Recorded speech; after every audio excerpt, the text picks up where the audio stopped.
He slapped him, an old veteran with a steel leg, right there in the memorial parking lot, laughed, filmed it, called him rusty metal, thought it'd make him famous.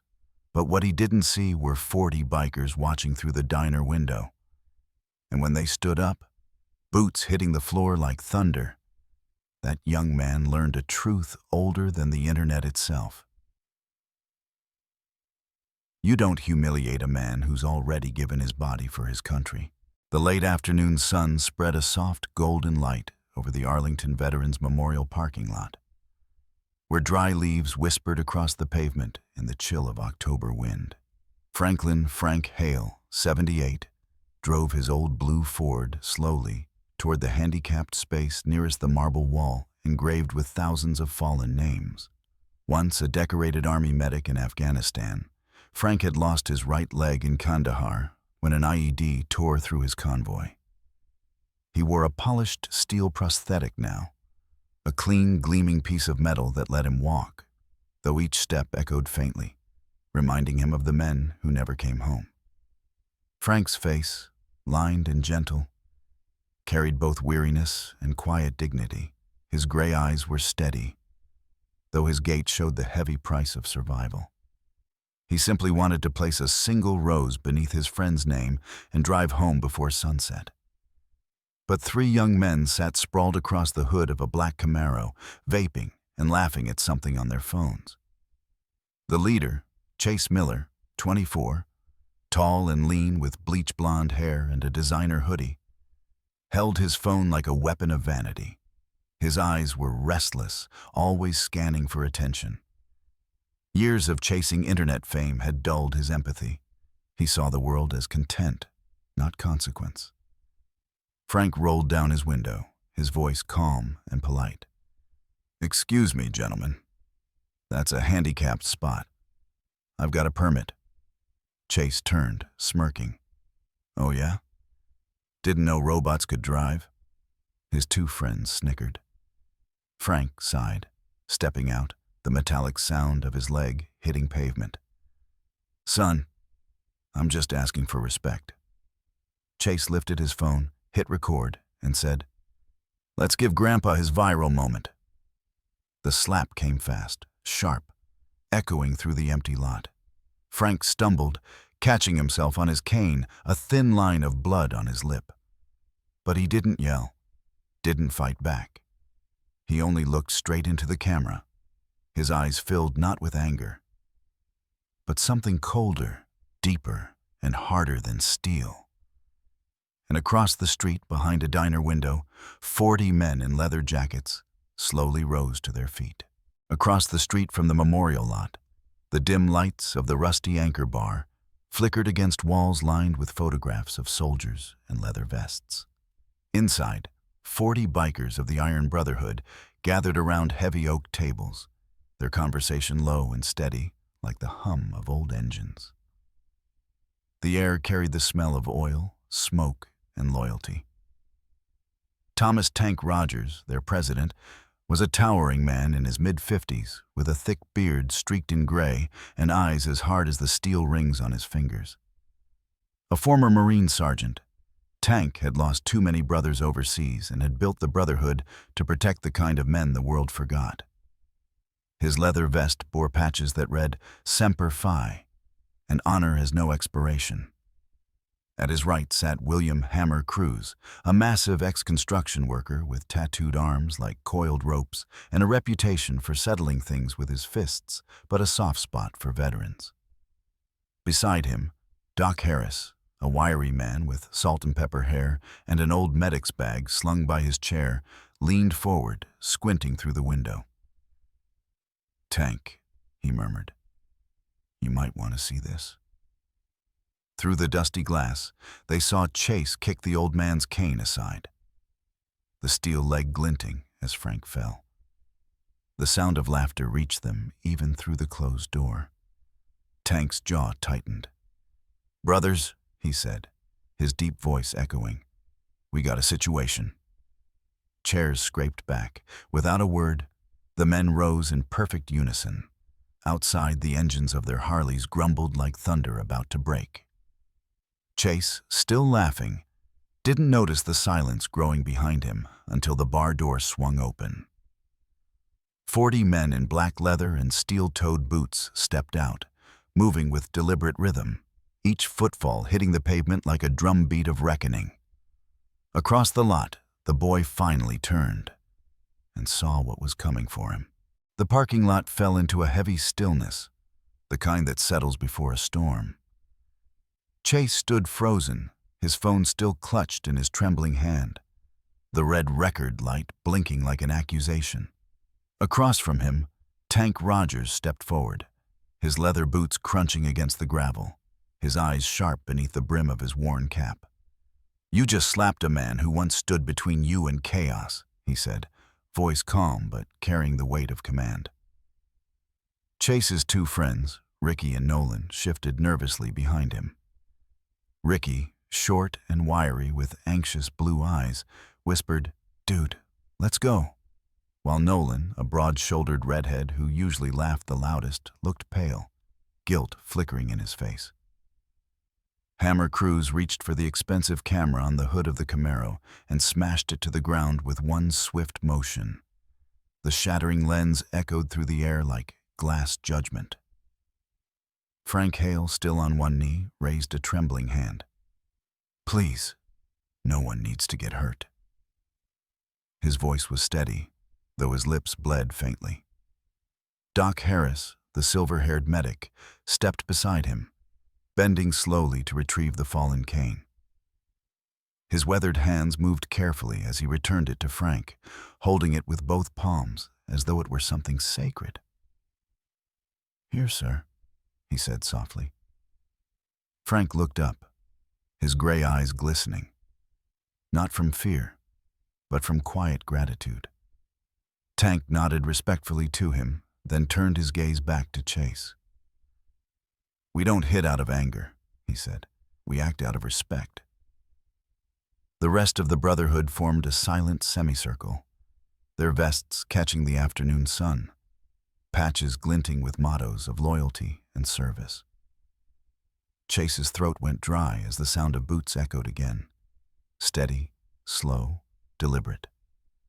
Then Tank took one more step forward, his voice dropping to a growl. "Now, boy, let's talk about honor." Tank's voice rumbled low as he pressed a heavy hand on Chase's shoulder, forcing him to sit down on the cold asphalt facing Frank Hale. "Look at him, son," Tank ordered, his tone carrying both command and sorrow. Frank stood quietly, steadying himself on his cane. The faint wind lifted the corner of his jacket, revealing the glint of his steel leg beneath the fabric. His eyes, pale gray like morning mist, shifted toward the marble wall behind him, stretching long and solemn under the setting sun. "I came here today," Frank began softly, his voice trembling but clear, "to visit the name of my best friend, Lance Corporal Derek Miles." He turned slightly, pointing toward a line of carved letters on the stone.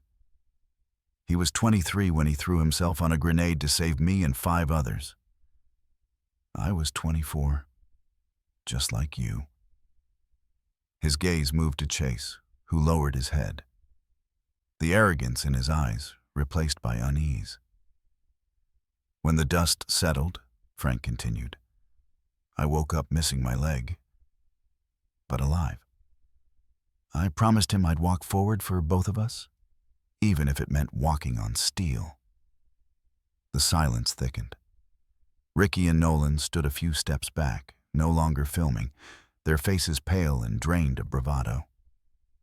Doc Harris crossed his arms, watching Chase's reaction carefully, while Hammer's massive frame loomed nearby, motionless but ready. "You made me wonder today," Frank said quietly. "What young men live for now, fame or honor?" Chase swallowed hard, his throat tight, a burning shame rising behind his eyes. For the first time, he looked at the wall, not as stone, but as sacrifice. "He lost his body," Frank said, his voice breaking slightly. "But you, son, you've lost your soul." The final words hung in the air like a prayer and a verdict. The air grew colder as the last light of sunset faded behind the marble wall, turning its engraved names into long shadows across the pavement. Chase sat trembling on the ground, his once slick hair now damp with sweat. Tank Rogers stood over him, arms crossed, the veins in his forearms bulging beneath the tattoos of old military emblems. "Take out your phone," he ordered. Chase hesitated, but the sharp look from Hammer Cruz made him obey. His fingers shook as he unlocked the screen. "Delete every video where you hurt someone," Tank said. "That's my career," Chase stammered. "No," Tank replied, voice like gravel. "That's your sin." The bikers closed in around him in silence, forming a rough circle. Their shadows stretched over the cracked asphalt like a ring of judgment. Frank Hale leaned on his cane nearby, breathing slowly. The metallic click of his prosthetic leg echoed faintly each time he shifted his weight. Doc Harris, ever observant, watched Chase's hands move clumsily as he erased video after video. "Gone," Chase muttered. "All of them." Hammer crouched, his massive frame casting a shadow over the boy. "Then it's time to make a new one," he said. "A different kind." Tank tossed the phone back to Chase. "Film yourself apologizing." "To him," he commanded, pointing to Frank. The camera trembled in Chase's grip. His voice cracked as he spoke. I hurt people for views. I disrespected a hero. I'm sorry." When he lowered the phone, Frank's tired face softened. "I forgive you," he said gently. Chase blinked, stunned. "Why?" Frank's voice was calm, almost tender. "Because I've seen real hate, real war, and I refuse to carry that weight again." Sirens wailed in the distance. Tank's call had gone through. As police lights painted the lot in red and blue, Frank looked at Chase one last time. "You wanted to be famous," he said softly. "Now you will be. But for all the wrong reasons." 3 months had passed since the night the parking lot filled with police lights and sirens. Winter had come and gone, and the Arlington Memorial now basked in the pale glow of early spring. Franklin Hale stood near the same marble wall, wearing a brown wool coat and a navy cap that shaded his lined face. His steel leg clicked faintly against the stone path as he leaned on his cane, staring at the engraved names shimmering under morning sunlight. Behind him, footsteps hesitated, a softer, uncertain sound. When Frank turned, he saw Chase Miller approaching slowly. The young man was almost unrecognizable. His bleached hair had grown out, a dull brown now. His once expensive sneakers were scuffed, and the hoodie he wore was faded gray with the logo peeling off. His eyes, once filled with arrogance, were quieter, heavier. He stopped a few feet away and held out an envelope with both hands. "Mr. Hale," he said, voice low, "I've been working 3 jobs. Washing cars, delivering food, stocking shelves. It's not much, but I saved this. I want it to go to the Veterans Fund." Frank looked at the trembling hands holding the envelope, then at the sincerity written across Chase's tired face. "Son," he said gently, "you don't know how valuable this really is." Chase frowned slightly, confused. "Why?" he asked. Frank's voice was soft but carried weight. "Because it shows growth. Derek Miles would be proud of you." The mention of that name hit Chase hard. His throat tightened as guilt and understanding collided. He sank to his knees, tears streaking down his cheeks. "I didn't understand, Mr. Hale," he said between sobs. "All those names, all those lives." Frank placed a steady hand on his shoulder. "Now you do," he replied, "and that's worth more than money." 2 years had passed since that quiet spring morning at Arlington, and Franklin Hale had become more than a veteran. He had become a living symbol of endurance and grace. His steel leg gleamed beneath the sunlight at every community event. a reminder of what sacrifice truly meant. The Iron Brotherhood, under Tank Rogers' leadership, had grown into a respected organization known nationwide for its outreach programs. They launched an initiative called the Miles Honor Ride, named after Frank's fallen comrade, Lance Corporal Derek Miles. Every summer, the Brotherhood rode together across the country, 40 motorcycles thundering through small towns, carrying the message of respect, service, and second chances. Young people lined the streets, waving flags, some with tears in their eyes, as Frank, now 80, rode in a specially built sidecar. His eyes had grown dimmer, but his spirit burned as bright as ever. Chase Miller, now 26, had transformed into a quiet, humble man. He worked as a youth counselor at a veteran support center in Virginia. His hair trimmed neatly, his once restless energy now tempered by purpose. At each Miles Honor Ride, Chase stood before crowds of students and bikers alike to share his story. "I slapped a hero," he would say, his voice steady but filled with emotion. "And life slapped me back until I learned what honor means." Tank would often rest a heavy hand on Chase's shoulder afterward, proud of how far the boy had come. Frank always listened from a distance, a faint smile creasing his weathered face. As the sun set behind the memorial wall each Veterans Day, its golden light reflected off his steel leg, turning it into a beam of fire. It was no longer just metal, but a symbol of everything unbreakable in the human spirit. Because honor never rusts, forgiveness never weakens, and true heroes never fade. And if this story touched your heart, take a moment to honor those who once stood for us. Share your thoughts in the comments. Leave a prayer for the veterans you know. And don't forget to like, comment, and subscribe to Hearts and Tales, where every story reminds us that compassion, courage, and kindness still live among us.